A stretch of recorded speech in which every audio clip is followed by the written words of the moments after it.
সিরিয়ার দামেস্কে বৃহস্পতিবার ইরানি কনসুলেটে হামলায় শীর্ষ commander brigadier general Mohammad Reza সহ ৭ কর্মকর্তা নিহতে কাটছেই না শোক।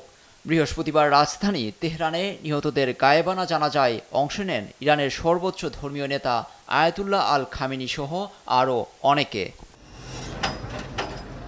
এই ভয়াবহ হামলার বদলা নেয়ার হুঙ্কার দিয়েছেন ইরানের শীর্ষ পর্যায়। যদিও এখন পর্যন্ত এমন কোনো আলামত পাওয়া যায়নি, কিন্তু হুমকির বিষয়টি বিবেচনা নিয়ে সতর্ক অবস্থানে নেতানিয়াহু প্রশাসন।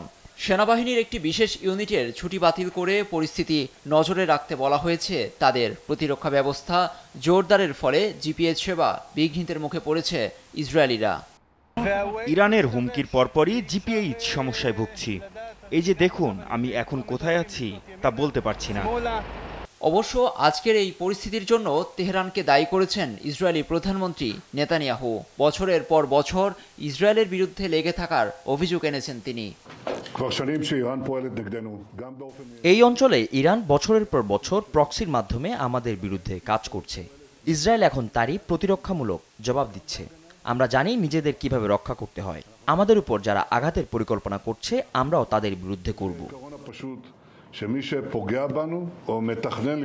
৭ কর্মকর্তা নিহতে ইসরায়েলের বিরুদ্ধে কি পদক্ষেপ নেবে এ বিষয়ে এখন পর্যন্ত বিস্তারিত পরিকল্পনা প্রকাশ করেনি রাইসি সরকার।